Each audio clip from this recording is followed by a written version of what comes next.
The Podcasting Dead is available on iTunes, Spotify, YouTube, and SoundCloud. Make sure to subscribe for more podcasts. And while you're at it, drop us a like. If you want to help support the channel and have access to extra content, secret contests, and more, make sure to search for us on Patreon. Patreon.com/thepodcastingdead. It's time for another Walking Dead What If. In fact, probably the last Walking Dead What If for a little while, but we'll get into that here in a few minutes. For those that are unfamiliar with our channel, I'm Justin. I'm JP. And we're the Podcasting Dead. We podcast about a little bit of everything from conspiracies to supernatural to what's going on in the world, down to shows and entertainment and things like, well, The Walking Dead. So if you like podcasts, please feel free to check out our channel where you can get all kinds of stuff. Also, we'll talk about the Patreon as we get towards the end of the podcast. But so, yes, as I said, this will probably be the last Walking Dead What If for a little while.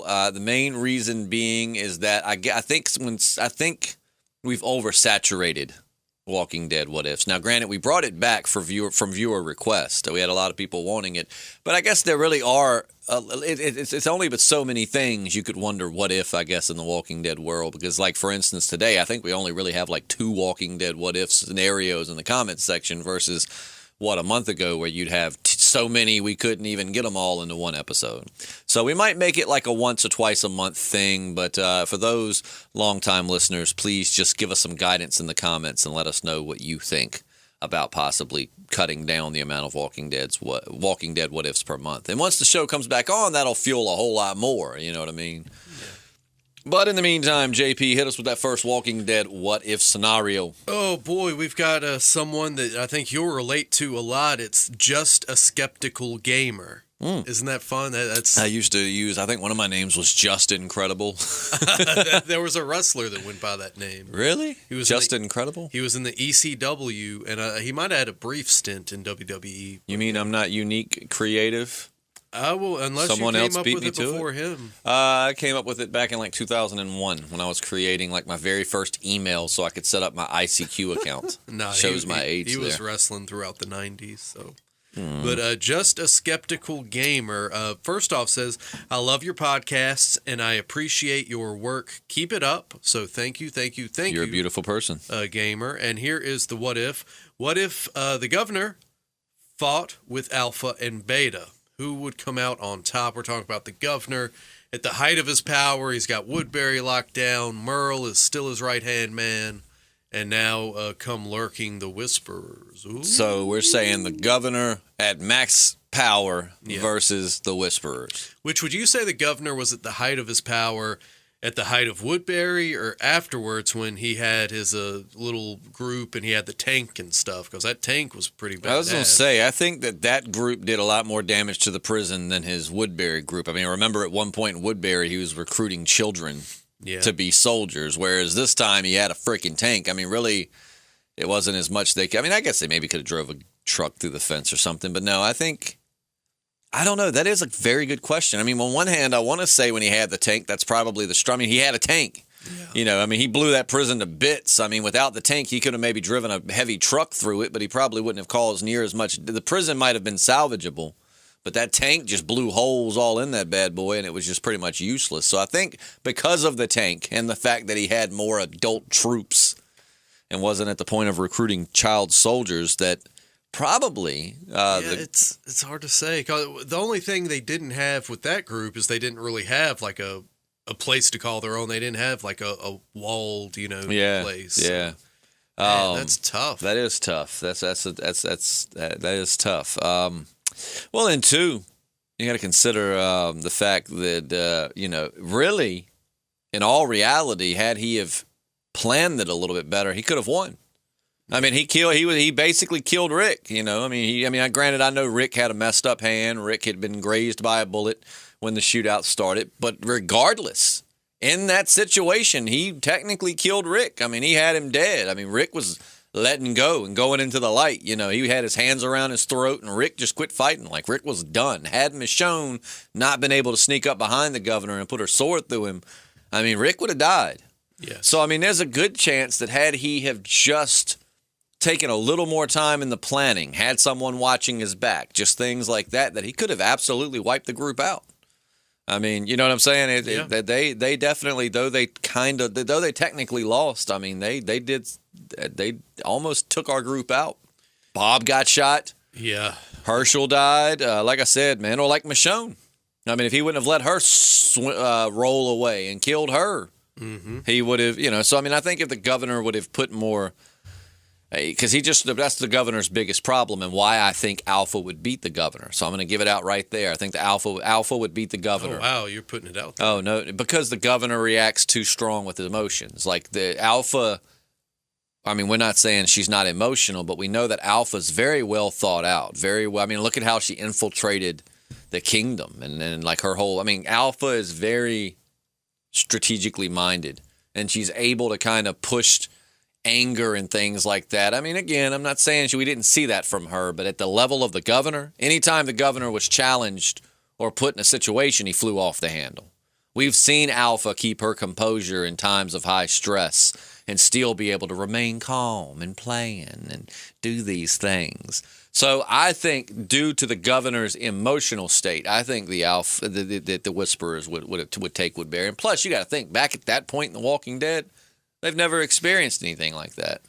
Well, keep this in mind as well, though. The governor is a master of the art of seduction. Do you think he could use his sexuality as a weapon against Alpha? Do you think they would have had like a southern accent off? That is interesting. Now, I do like your accent. Well, I like your accent too, but I think mine's more southern. Well, hold on there. Like they would have just had like a southern off. But I don't know. The governor and Alpha together would have been both charming and annoying because of the which I'm not going to lie, the governor's accent realistically was pretty freaking good. Number one, he's a Brit, but number two, the fact that, I mean, it was a very, like Alpha. I love the character of Alpha.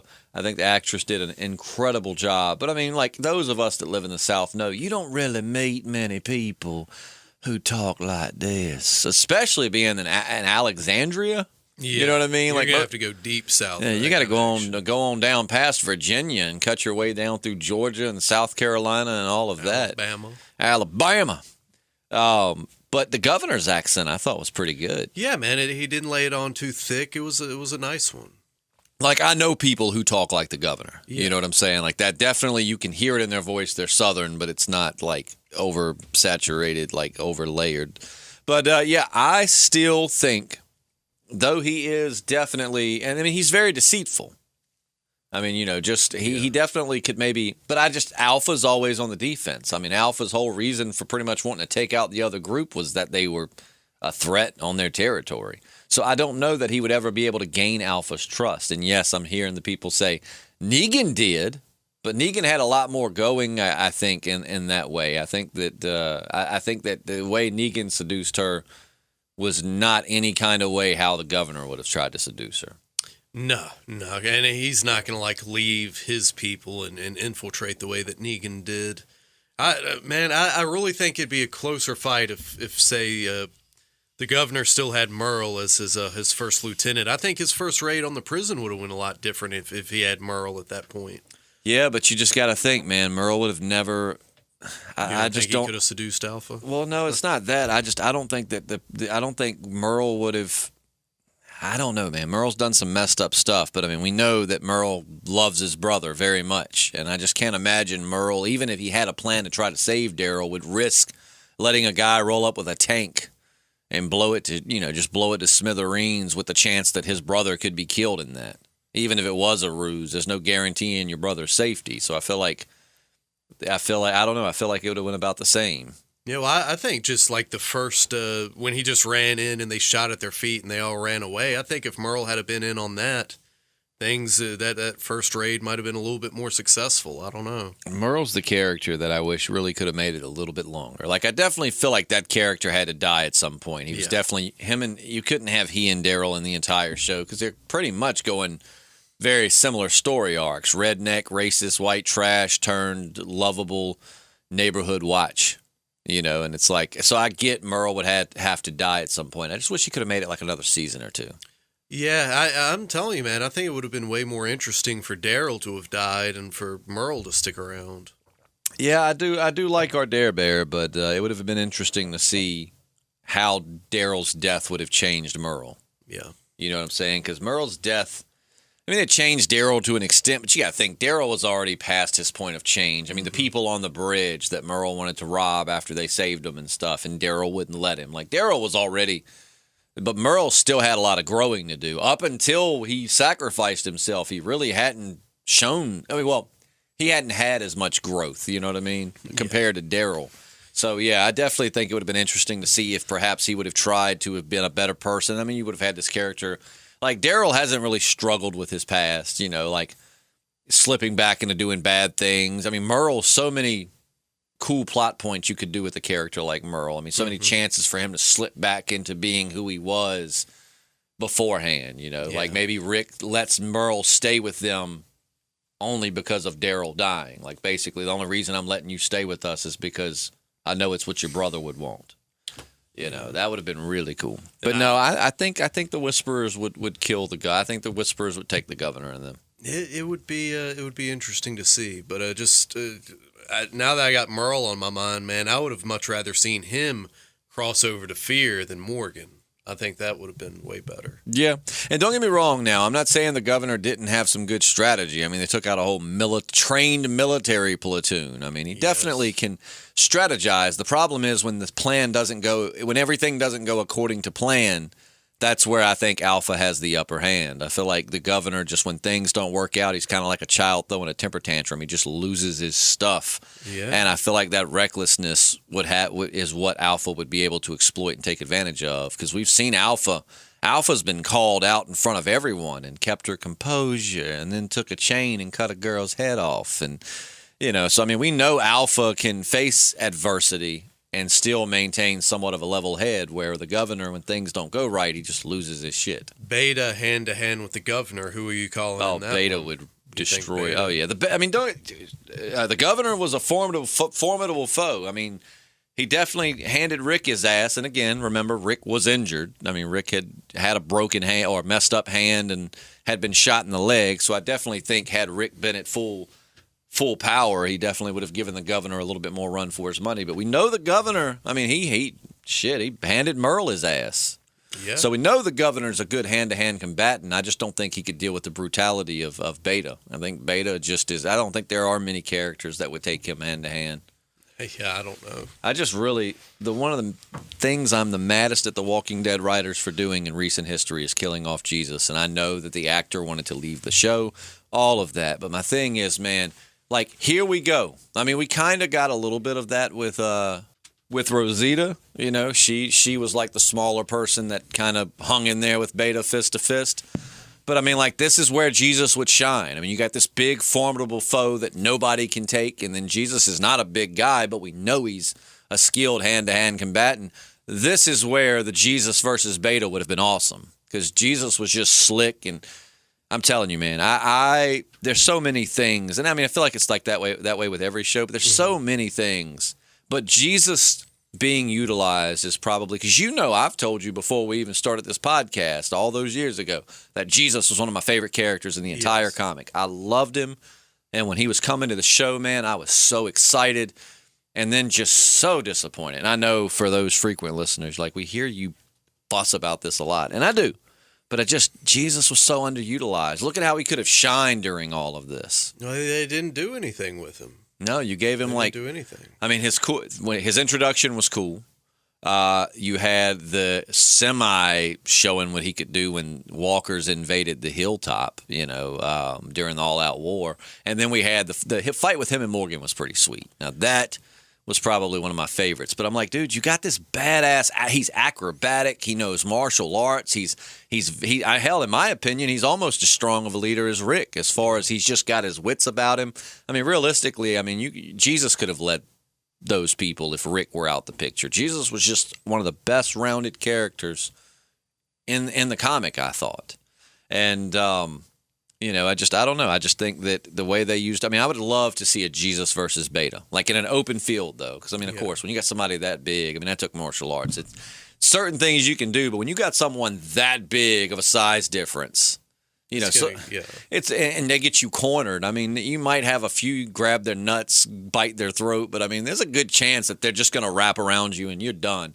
Jesus in Beta in like an open field or something would have been spectacular to watch. Jesus like slipping through his legs and, punching him a few times from behind. Oh, man, it's just like the choreography to that could have been amazing. Oh, it would have been just like the mountain and that guy that whooped his ass but then got too braggy. Yep. And you got his head crushed. Yeah, that was...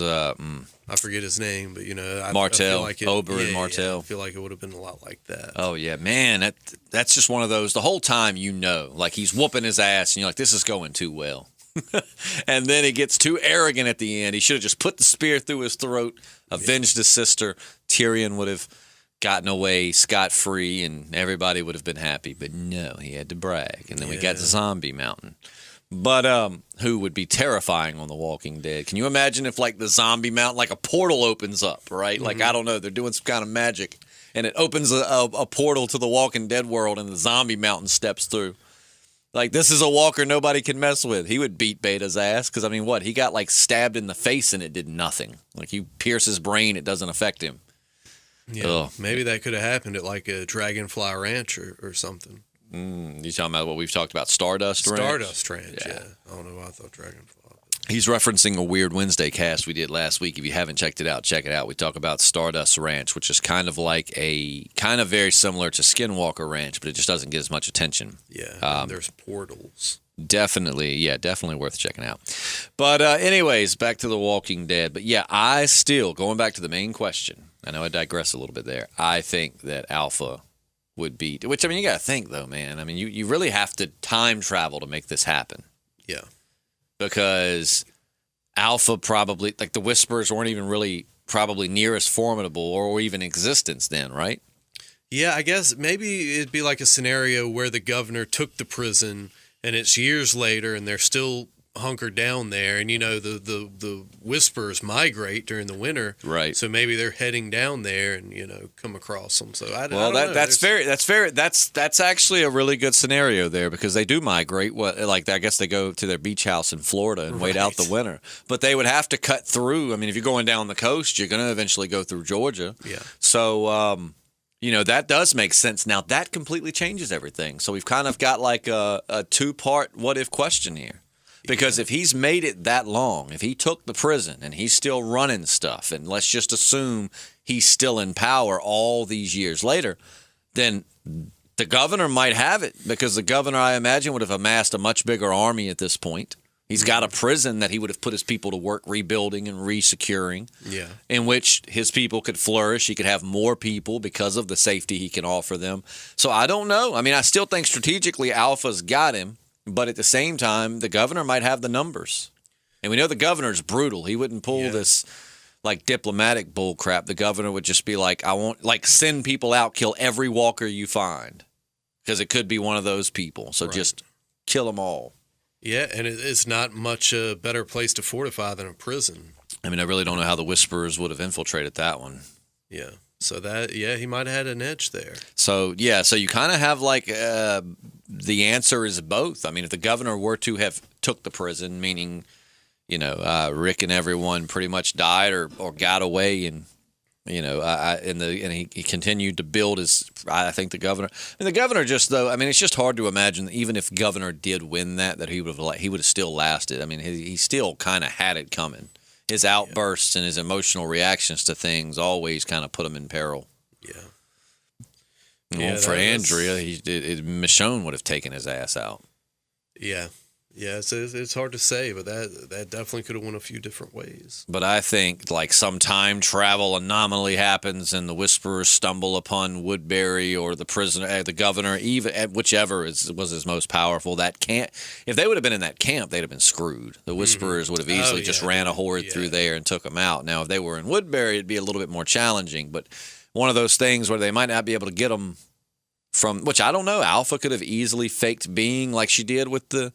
It's just that's why every sign points to Alpha, man. Like if they were holed up in Woodbury, it's like okay, well the Whisperers can't beat them if they're holed up in Woodbury. However, they don't know what Alpha looks like, much like the Kingdom didn't. So she could just, I'm lost and my lands, can I please have somewhere to stay? And then she could seduce the governor. Though I do think the governor was smart enough to kind of be like, But I mean, I think she would have eventually been able to get her people in, and like ninjas in the night, they would have just went like room to room killing everybody. Yeah. Oh, my stars, I'm lost. I need some help. Oh, Lord. Oh, but good question, man. Yeah. I like the ones that generate 20 minutes of discussion. Yeah, gamer, we love you. We've only got one more what if, so I'm gonna just run through some shout outs on here. Owen Mizan, loving the content, guys. Keep up the great work. Robin Luffman, one of the best podcasts you guys have done. Love it. Talking about last week's. We got the Appalachian American, awesome podcast. Corey Andros. This isn't a what if, but he's just kind of adding to the conversation from last week. He says, Carl even said near the end of season 5, you need to tell them, but then implies to Rick he needs to tell the Alexandrians that they need to get their shit together, but in a way they can hear, basically telling him he needs to give them a chance and not be so savage about things. So I think Carl would have sided with Michonne, Glenn, and Maggie. Again, that's commenting on stuff we were talking about last week, but always good insights from Corey. Yeah. I don't know, man. I feel like Carl would have been against it, but especially if Rick could have convinced him. I mean, I feel like Carl would have reluctantly went along with it, but, that's just the way I look at it. I mean, Carl definitely might have been, because, I don't know, it's weird, because I feel like Michonne, like Savage Michonne, yeah, like from season 3, might have been down for something like that. But I know once Michonne has time to think and she's not in survival mode, like I say Savage Michonne, I should say survival Michonne, but when she's in survival mode, she might have been more keen to it. But no, I agree. You definitely would have had like Michonne, Glenn, and maybe Carl, but I still think that Rick might have been able to sway him, or at least get Carl to stay out the way while they did it. In the beginning, now after they had been there a little while, no. But I think in the beginning. But, that's always good hearing from you, Corey. Yeah, and one more little shout-out. The Men's Room says great stuff, which is, by the way, another great channel. You should check them out. Very, very Our good very podcast. Own, Justin here every now and then sits in with them a little bit. Yeah, sometimes I just kind of like watch what they're doing, and I'll just butt in and be like, what's up? I've been wanting to get in with them. I just, I'm usually stocking shelves or something. Anyway, are you ready for the last what if? I am. Let's make it happen. Ready? And we kind of touched on this a little bit last week when we were talking about like switching the cast between Fear and The Walking Dead. But Taylor Madden 5 days ago says, what if Nick from Fear the Walking Dead was Rick's son instead of Carl? How do you think that would have changed the story throughout the seasons? It would have definitely probably made Rick be a more hands-on father, because every time he goes to leave, his son's about having a drug overdose. Yeah, it makes you wonder with Rick as his father, would Nick have even become a drug addict, or which isn't to say, I mean, lots of great fathers have, drug addict. A lot of kids. Cops end up having drug addict kids just as a way to rebel against Dad's law and order, Yep. So I definitely think Rick would have went to that ass, with him, spiking up or snorting up or whatever. Just Nick doesn't have the ring that Carl does. Nick doesn't. Yeah. But yeah, that would be interesting. I mean, the law and order cop dealing with a drug addict son could definitely make for some good drama, and Rick, and seeing Nick's growth and seeing the relationship between them, which I imagine would be very troubled at the beginning of the apocalypse, get better and see them grow closer, could make for some great TV. But it would have been interesting. I'm going to arrest you, son. I think Nick would eventually just been like, Merle's my dad. Yeah, I was just thinking Nick and Merle would have been best friends. Yeah, would have been. Screw you, Dad. Merle's my dad now. I'm your daddy. Let's toot up these lines. I'm your daddy now. Who wants some meth? If you got STDs, I got stuff of that too. We've never had the governor in the Barn of Pleasures, have we? Gosh, I don't think we have. Welcome, and if you don't know what the Barn of Pleasures is, if you're new to the channel, it's just this place that JP and I got so bored trying to recap the Fear the Walking Dead episodes from last season because they were so boring that we somehow came up with this barn in which all the Walking Dead characters go to just have orgies, and King Ezekiel is the ringleader. He's the guy that stands on the loft with his staff in his hand and his arms spread wide, welcoming everyone to the Barn of Pleasures. And I imagine the governor would come in. He'd be like, "Ooh, someone's brought an extra hole to the party. If anyone has an ocular fixation, we've got you covered. Governor, take off that patch." Oh, God. Oh, Lydia here. She loves licking some sockets. Oh, man. I could hear Daryl just telling Rick, "There, Rick, I've always wanted to do that. Please. Don't be jealous, Rick." "Whatever, Daryl." Oh, God. "Go put your wee-wee in his eye hole, Daryl." God, that would lead to infection. "I'm not going to be jealous." Oh, man. I don't know. Who do you think would be the most interesting person in the Barn of Pleasures? I think I do know the answer from you, because this includes fear characters too, you know. Yeah, you already know from me. Victor That's what I'm Strand. saying. He's my favorite person just in general. Howdy, Governor. I just want you, to say I really admire the hole in your face, and I would like to put part of me in that. If we could have like Avery Brooks guest star on Fear the Walking Dead and interact with Victor Strand, I would just melt into a puddle, and you'd have to sop me up. Oh, man. I feel like, I don't know, because like now with the Barn of Pleasures, I mean, is there anybody I've never thought about that. Like, who have we left out of the Barn of Pleasures? I feel like Beta would just sit in the corner and glare at Alpha the whole time. Yeah, he'd just be too creepy. Beta, this is like Fight Club. If it's your first night, you have to. Oh, no. Oh, no, you didn't. Oh, man. If you listen to past podcasts, you can catch different snippets of the Barn of Pleasures. It's an interesting free-for-all. Yeah, we really need to just take a bunch of clips into a montage and just make that a video. Man, if I had the time, if there's a listener that has time to go back through our podcasts, including, which even just the regular ones, now our Patreon casts have even more Barn of Pleasure stuff, but even without it, if we had someone that had time to go through and clip together all of the Barn of Pleasures, that would be awesome. It'd be cool to find someone who could animate those. Oh, my gosh. That way it would be some very raunchy cartoons. Go on, Daryl. You've always eyed the governor's eye. I'm sorry, Rick.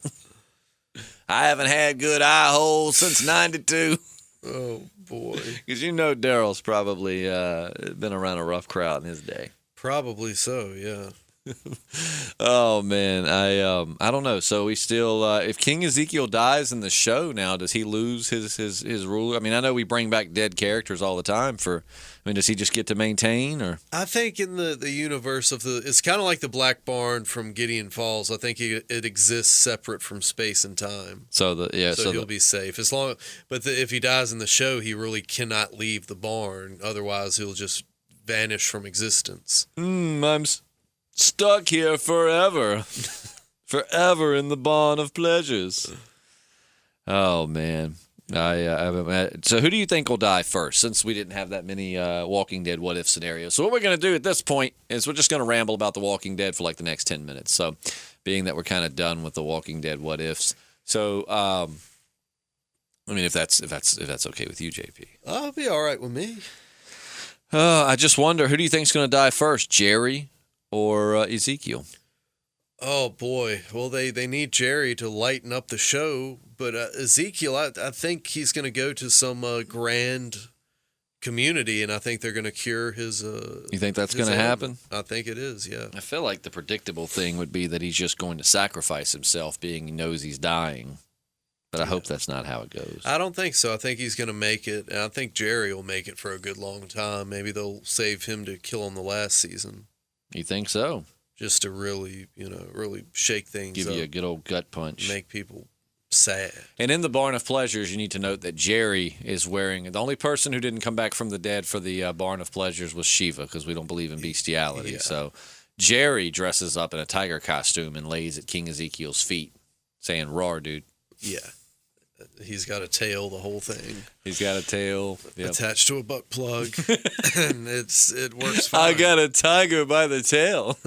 Oh, God. Negan would come in and be like, "Hot damn." Oh, boy. Eeny, meeny, miny, mo. Yeah. Catch a Jerry by the butt plug. Oh, no. Oh man. So which lady of The Walking Dead do you think would rule, or Walking Dead and Fear the Walking Dead? Which lady do you think would be running things in the Barn of Pleasures? Oh boy, now that is a tough one. That's a hard one. Madison, she's a hard lady. She's a stern lady. I don't know that she's necessarily a deviant, but I say Alicia trying to. But I feel like Rosita. All right, you know what, man? That is a good Walking Dead what if, man. Shoot, we should make that a whole separate one. Have something to talk about because we will not be doing anything other than Patreon cast next week because I'm going to be at the beach. I'm going to be on vacation. So we are going to do Patreon cast because those are easier. The quality's not as good, but people that are patrons usually are okay with, the remote broadcasting that we do, but it's just not quite quality for like YouTube and stuff. By the way, you can hear for as little as $1 a month. That's it. $1 a month gets you 8 extra podcasts, and those are about everything. Conspiracies, drugs, Walking Dead, you name it. If it's discussable. Discussable, is that a word? I think it is. If it's discussable, we'll discuss it. Yeah. So check that out, man. I mean, it's $1 a month and no commitment. So, I mean, you can always be like, all right, here's about $1. Listen to these 8 podcasts. They suck ass. Let me take my dollars back. Yeah. And we've also been giving away some cool things. So just food for thought. We are doing Walking Dead giveaways on the Patreon. So it is cool. And we'll be doing them here soon enough too, but Yeah. But that's a good Walking Dead what if. Who is more badass, Alicia or Rosita? Who would win in a fight? But maybe we should save that for another Walking Dead. We'll save that one if we need one. My gears are already turning. But that's a good. I feel like that's a good. I think we all know the answer there, but it still warrants discussion. Yeah. I don't know, man. I'm just so ready, and it's not until October now that we're going to get the finale. So when will the next season start? Is that just on hiatus? Well, it's like I was talking to both listener Seth and Derek about this, and it seems like half the reason they pushed it all the way back to October is because I think the same night the New World Brave, the new Walking Dead show starts. So it's like, well, let's just push that back so we know people will be tuned in. Yeah. And most will just sit around and watch the first episode at least, which makes me unhappy with that show already. But I understand strategically why they would do that. So at this point, instead of getting the next season of The Walking Dead, we're going to get that's going to start later. Yeah. So we'll get this new show, but we're going to get the finale in October. The finale followed by the start of the world, whatever it's called, World Beyond. Which I'm excited for. I just really hope that it's not like Fear. I mean, it's just like Fear. I don't know, man. Like Fear season 3. If you listen to this podcast a lot, we love that. But all the other seasons, even the good ones, were still, in retrospect, they were like, okay. Right. I mean, nothing blew me away except for season 3. Now, season 3 was the one that I just could not, I would stay up. We both get up early for work. Now, you stay up late every night. But like me, I try to be in bed at a decent time. But when watching season 3, because I went back, I had lost interest in the show and quit about halfway through season 2 and then wanted to get back in because season 4 looked cool. And I watched all of season 3 on Hulu. And I mean, I was staying up late because I had to see the next episode. It was that good. Yeah, that was one of the best seasons of The Walking Dead, bar none. Oh, yeah. Yeah, so good. So I hope A World Beyond, sets the mark and toes the line or whatever. It is very interesting to note that Robert Kirkman is working with them for the Rick movies. Oh, man, I didn't know that. That's really good. I watched an interview. I say it's an interview. It was really just him talking, but it was where he was talking about the upcoming movies and was talking about that he was involved in it, that he's been working with Scott Gimple and all these other folks. And I believe he said Universal. So, I mean, it's going, they want to make it as he said that if they were to make this, obviously a flop, then that would be a huge disservice to more than anything Andy Lincoln as an actor. I mean, he's reprising his role as Rick, which he, pretty much retired. So he's going to be bringing that back. So it really would be a disservice to such a talented actor to hand him a crappy script for a terrible movie. So they're definitely trying to keep this as awesome as it can possibly be. Yeah, that's good, man, because I know Kirkman's had his issues with AMC in the past. I saw where he lost a lawsuit or something, didn't he? I don't know exactly what that was about, but money, I'm sure. But yep. So, yeah, man, that's good to see that fences are mended and he's going to be on Team Rick. Yeah, absolutely. I'm excited to see where those movies go. You showed me now. See, there's a source that you have to be careful of, and it's called "We Got This" or something like that. Oh, We Got This covered. That's one of my primary. And they have been wrong about so much other crap. Like No, I but- saw where they said Michonne's going to return for season Yeah, 12, which very well could come. It might even be out now that is actually true. But Yeah. when you showed me that article, I couldn't find it anywhere else. Mm-hmm. Nobody else was covering that except for We Got This covered. Well, they have sources no one else has. But access they've been to. wrong about several things. But I mean, see, they just they pretty much cite their sources. They'll say the same people, the same person who told us Ben Affleck will be Batman just told us, and then they'll drop this bomb on you, and you'll be like, "Wow." So according to them, Michonne will be coming back in season 12. Now, how true that is, I don't know. We were going to do an entire podcast about it, but we could only find that one source, and which we probably still should have done like an entire discussion about it. But it's like I just kind of want it to be more well known before we go out there spreading rumors. Yeah, I think it'd be great though, don't you? Yeah. I think it'd be awesome. I want Michonne back. Yeah. I want my Michonne back. So I think she will before it's all said and done. We know she's going to be in the Rick movie. Yep. In some capacity. But yeah, man, so if you've got anything else Walking Dead, throw it at us. But as for right now, we're going to probably chill it with these Walking Dead what ifs, just because like everything else, they first come out and, people are really into them. But then after a while, I think some people just kind of burn out or again, just kind of run out of Walking Dead what if scenarios. Yeah, so we'll take the next week or two to kind of reformulate some stuff and come back better and bigger than ever. Yeah, well, we definitely going to start doing some watch parties. I think we said we were going to try to go back and watch The Walking Dead from season 1 up. We would do like one a month, so it wouldn't be too much. Like once a month we'll watch like 4 or 5 episodes via stream. Like we'll be doing a live stream watch party. JP will be at his home, I'll be at my home, and we'll watch the show together. It'll be cool to kind of like revisit the old stuff and look at how it changed to just different, the way it was from the way it was filmed to how the characters were to it's just always fun to go back, and especially a show like The Walking Dead that's been handed off to so many different people. Glenn Mazzar, Scott Gimple, Frank Darabont in the beginning. It is interesting to look at how the style of the show changes because you definitely can tell there's a big difference from like season 1 and part of season 2, then when you get into 3 and 4, it really is just the style of it's totally different. Yeah. So it'll be cool to do a watch party on that, and we're definitely going to continue doing the live streams. Once the show comes back, we've gotten pretty good response on that. We've been doing live streams after each episode. We'd watch the episode, then JP and I would connect online, and then we would do live chat and discussions, and those were really fun. Yeah. So we definitely want to get back on that whenever the damn show comes back. But we'll be doing that for both The Walking Dead and the new show. Yeah. So It's make gonna be sure cool. make sure you stay tuned on that. But otherwise, I hope everyone has a good week, and we'll be back for Weird Wednesday, and then after that, it'll be Patreon only for the following week because I'm gonna be at the beach. At the beach. And the people that follow the Patreon, we've gotten so close with them. I think they can perfectly accept if I have a day buzz going on while I'm on vacation versus this. So, But yeah, we'll see you soon. I'm Justin. I'm JP. And we're the Podcasting Dead.